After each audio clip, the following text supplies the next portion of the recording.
Friend हमारे साथ हैं मौलाना Mahmood Madani. Maulana Mahmood Madani one of the most renowned Islamic clerics हैं कंट्री के। उनका हमेशा इंपॉर्टेंट जो चीजें हैं उनमें बहुत एक इंपॉर्टेंट पोजीशन रहता है, हिस्टोरिकली रहा है। वो जमात उलमा हिंद के जनरल सेक्रेटरी हैं। Thank you so much for joining us sir. Sir ये पिछले 3 महीने से लॉकडाउन चल रहा है, मार्च से हम लॉकडाउन फेज में हैं। अब धीरे धीरे अनलॉक होना शुरू है, लेकिन जो एक चीज कांस्टेंट रही है वो है दिल्ली पुलिस की activity during the lockdown. Delhi में जो दंगे हुए थे फरवरी में, उनको लेके लगातार दिल्ली पुलिस अरेस्ट किए जा रही है, चाहे वो स्टूडेंट्स हों, चाहे वो एक्टिविस्ट हों, चाहे वो एंटी सीए एक्टिविस्ट हों। स्पेशली ये जो अरेस्ट हैं, इनकी नेचर पे आपको क्या कहना है? जो अरेस्ट का नेचर है, क्या कहना चाहेंगे आप इन पे? देखिए, दो बातें हैं। मेरा कहना यह है कि इंसिडेंट होगा तो अरेस्ट तो किए जाएंगे लोग।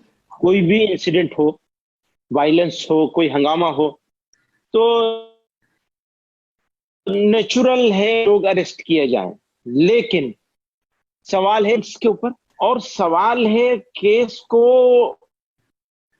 जिस तरह पेश किया जा रहा है उसके ऊपर। मेरा मानना ऐसा है कि दुनिया ने तो देखी नहीं, ये सिर्फ इंडिया का इशू नहीं है बल्कि लोगों को प्रॉब्लम है। तो ऐसी महामारी में, ऐसी पेंडेमिक में, ऐसी प्रॉब्लम में जिस तरह से इन्फोर्सिंग एजेंसीज लोगों को अरेस्ट कर रहे हैं, ये बात हमारी समझ में नहीं आती।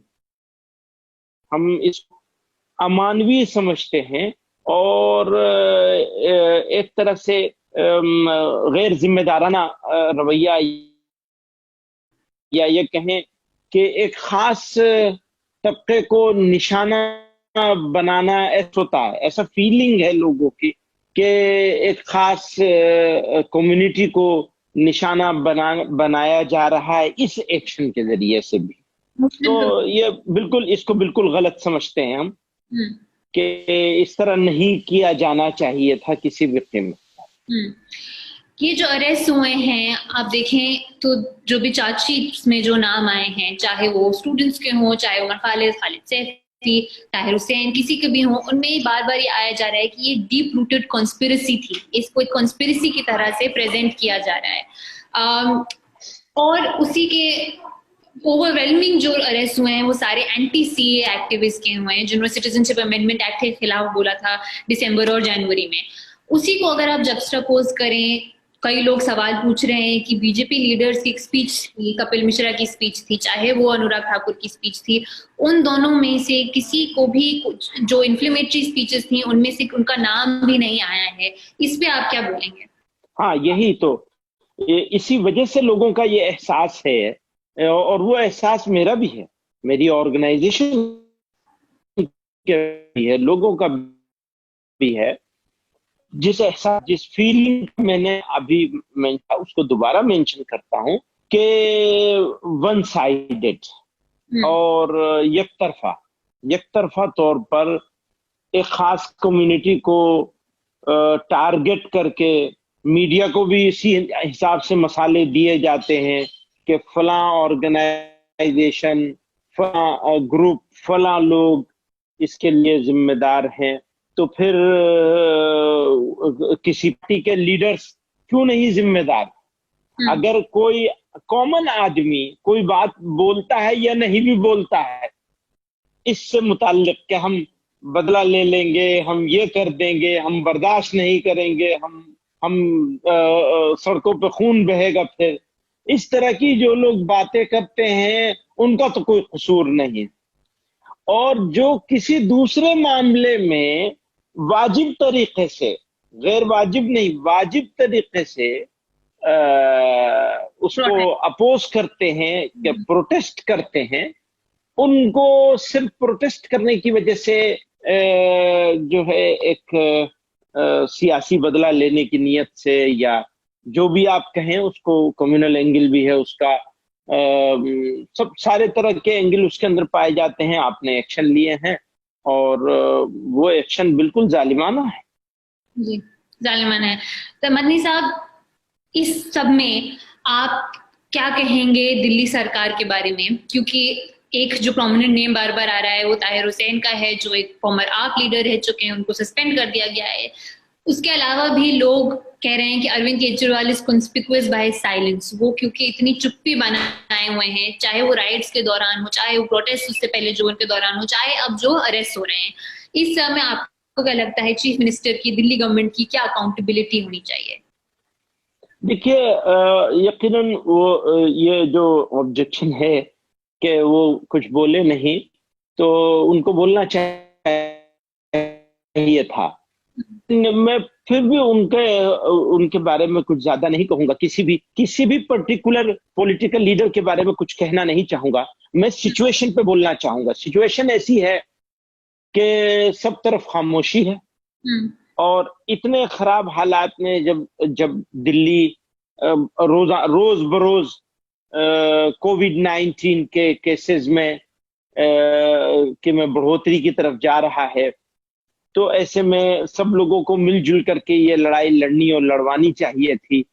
ऐसे में एक एक एक कम्युनिटी को टारगेट बना करके काम किया जा रहा है, चाहे वो नाम पर और दिल्ली वायलेंस के नाम पर हो, और चाहे मरकज और तबलीगी जमात के नाम पर हो। दोनों दोनों सूरतों में हमें साफ तौर पर नजर आता है कि एक खास सोच के साथ, खास इंटेंशन के साथ, खास नजरिए के साथ एक कम्युनिटी को टारगेट करके बदनाम भी कर दो और उसको टारगेट कर लो। और ये टारगेट करना जो है, मैं नहीं समझता किसी तरह मुल्क के मफाद में है।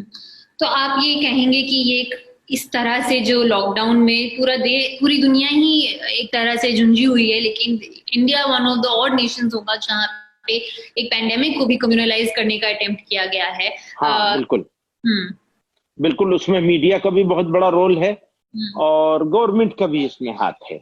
ये ऐसा साफ तौर पे नजर आता है, जिस तरह केसेस लगाए गए और जिस तरह उसको सारी चीजों से, जितनी बुराई की चीजें हैं सबके साथ जोड़ दे रहे हैं।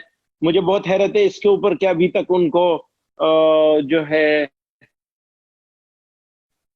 दुश्मन सरगर्मियों में क्यों नहीं मुलव्वस किया। वो भी कर लें, एक ही चीज रह गई है, वो भी कर लें। बाकी तो सब कर दिया है, उनको जिहादी बता दिया मीडिया ने आपकी, और सारा कुछ बता दिया, तो बाकी जो रह गया है वो भी कर लें। जी हाँ। आपने तबलीगी जमात का नाम लिया। अभी जो है तबलीगी जमात के जो फॉरेन मेंबर्स उनको ब्लैकलिस्ट कर दिया गया है, बोल दिया गया है कि आप इंडिया नहीं आ सकते हैं अगले 10 साल तक, उनके वीजाज नहीं अलाउड हैं। और जो यहाँ पे जो तबलीगी जमात से जुड़े नहीं भी हैं, लेकिन कभी उन्होंने कुछ किया हो उस ऑर्गेनाइजेशन से रिलेटेड या नहीं भी किया हो, तो एक एक्टिव अटेम्प्ट लग रहा है कि जो मुस्लिम कम्युनिटी है, आप बार बार केसेस सुन रहे हैं कि यहाँ पे एक मुस्लिम प्रेग्नेंट वुमन को अलाउ नहीं किया, यहाँ पे एक मुस्लिम इंसान को इतना बुली किया कि उन्होंने सुसाइड कमिट कर लिया हिमाचल प्रदेश में। तो ये एक डर का माहौल जो चल रहा है, आपको लग रहा है लॉकडाउन में, कोविड के टाइम में ये इंक्रीज हुआ है? हाँ, बिल्कुल। कोविड के टाइम में खासतौर से मीडिया की बहुत सिंसियर है इसको बढ़ाने में। बहुत ही संजीदा कोशिश की है हमारी मेन स्ट्रीम मीडिया ने कि किसी तरह से मुल्क में कम्युनलाइज कर दिया जाए, कोविड-19 के इशू को भी कम्युनलाइज कर दिया जाए। और उसमें वो काफी हद तक कामयाब भी हुए हैं कि सड़क पे फल के खरीदा जाएगा तो ये देख के खरीदा जाएगा कि बेचने वाला कौन है, सब्जी बेची जाएगी तो बेचने वाला कौन है, उसको देख करके खरीदा जाएगा। तो ऐसी सिचुएशन पूरे देश में बन गई है, और ऐसी सिचुएशन में तो हम सब लोगों के लिए तो बड़ी बड़ी चिंता का विषय है ये। जी हाँ। जी मनी साहब, मैं फिर से वापस आना चाहूंगी दिल्ली में, क्योंकि आप दिल्ली में हैं, हम भी दिल्ली में हैं, और ये एक ऐसी चीज है जो ज्यादा डिस्कस भी नहीं हुई है। अभी रिसेंटली लोगों का ध्यान गया इस पे कि हम जब और चीजों पे ध्यान दे रहे थे, इतने सारे अरेस्ट हो गए। मुझे ये जानना है कि आपने बोला कि ओवरऑल साइलेंस है पॉलिटिकल कम्युनिटी में, चाहे आप किसी एक का नाम ना लें, पॉलिटिकल कम्युनिटी में ओवरऑल साइलेंस है। आपको लगता है कि फिर जो ये एक मुसलमान वोटर है, जो मुस्लिम वोटर है, जिस पे इतनी बार बार चर्चा रहती है, वो उसकी अब रेलेवेंस क्या रह गई है? अगर उसके लिए कोई एक बोलेगा नहीं तो उनकी क्या, what is the relevance of the Muslim voter today? ये ठीक है कि मौजूदा हालात में रिलेवेंस रह गई है, नहीं रह गई है, या रह गई है, तो ये एक लंबा डिबेटेबल सब्जेक्ट है। तो लेकिन जब हम वायलेंस की बात देखते हैं, तो वायलेंस चाहे दिल्ली का हो, उससे पहले चाहे मुजफ्फरनगर का हो, उससे पहले चाहे गुजरात का हो, या और जो हमारे सामने पिछले 70 सालों के जितने कम्युनल वायलेंस रहे हैं, उनमें ज्यादातर वायलेंस कम्युनल नहीं थे। हम्म। आप जरा गौर करेंगी और पीछे जाएंगी तो 99% वायलेंस पुलिस एक्शन होता है। यानी दो कम्युनिटी के बीच की लड़ाई कम होती थी, पुलिस का एक्शन ज्यादा होता था। दिल्ली में भी वही देखा है कि पुलिस मोब को निकाल निकाल के ला रही थी और हमले करवा रही थी मुसलमानों के मोहल्लों पर, मुसलमानों की दुकानें जलवा रही थी पुलिस खुद खड़ी होकर के। तो मैं उसको, यहाँ को भी, इसको भी पुलिस एक्शन ही ज्यादा मानता हूँ। शुरुआत कम्युनिटी के बीच में कहीं कुछ हुई हो, और झगड़ा भी वैसे पुलिस के साथ ही था, पुलिस ने उसको हिंदू मुस्लिम बना दिया। और ये भी देखने में आया है कि वायलेंस कहीं भी हुआ हो, चाहे कांग्रेस के साथ के स्टेट में हुआ हो, कांग्रेस रूल स्टेट में हुआ हो, समाजवादी में हुआ हो, बहुजन समाज में हुआ हो, बीजेपी में हुआ हो, कहीं भी हुआ हो, एक चीज सब जगह कॉमन है, वो ये कि मारे भी मुसलमान ज्यादा जाते हैं, नुकसान भी मुसलमानों का ज्यादा होता है, और गिरफ्तार भी मुसलमान ज्यादा होते हैं, और केसेस भी मुसलमानों पे ज्यादा होते हैं।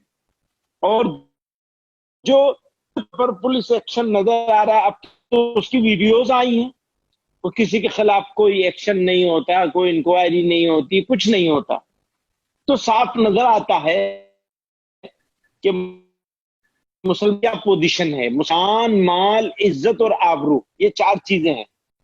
चारों चीजों में जो सिचुएशन हम देख 70 साल की, तो ऐसा साफ तौर पे नजर आता है कि सेकंड क्लास सिटीजन, मैं बहुत एहतियात से कह रहा हूं, जी तो चाह रहा है उससे आगे कहने की, लेकिन मैं उससे आगे अभी नहीं कहना चाहता हूं, क्योंकि न मैं मायूस हूं, न मैं अपनी कौम को और भारत में बसने वाले लोगों को मायूस करना चाहता हूं, होपलेस नहीं हूं मैं, इसलिए इससे अगला जुमला नहीं कह रहा हूं जी चाहने के बावजूद। लेकिन ये तो क्लियर नजर आता है कि सेकंड क्लास सिटीजन समझा जाने लगा है, और समझ करके ट्रीट किया जाता है, उस हिसाब से ट्रीट किया जाता है, एक सिटीजन के हिसाब से ट्रीट नहीं किया जाता। यानी इक्वल ट्रीटमेंट होना चाहिए। झगड़ा हुआ है, और अगर कम्युनिटी के बीच में झगड़ा हुआ है, तो उनको सबको बराबर का होना चाहिए, इंसाफ भी और जुल्म भी, जो कुछ हो बराबर का, वो नहीं होता।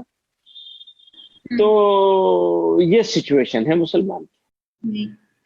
अभी फाइनली हम अनलॉक में जा रहे हैं धीरे धीरे, तो मैं आपसे फाइनली पूछना चाहूंगी, अभी जैसे जामा मस्जिद भी खुली थी, वो भी अब बंद होने लगी है क्योंकि लोग इकट्ठा हो रहे थे। इस तरह से सारे रिलीजियस इंस्टीट्यूशंस गवर्नमेंट ने डिसाइड किया है कि खोल देगी, जबकि कई लोगों का कहना कि था कि कुछ थोड़े दिन और रुक जाना था, पर खैर उन्होंने खोल दिया। तो अभी स्पेशली आप मुस्लिम कम्युनिटी को as a cleric yourself, as a scholar, क्या बोलना चाहेंगे कि इस दौरान पे कितना सही है निकलना, कितना नहीं है, क्या उनका अभी स्टैंड?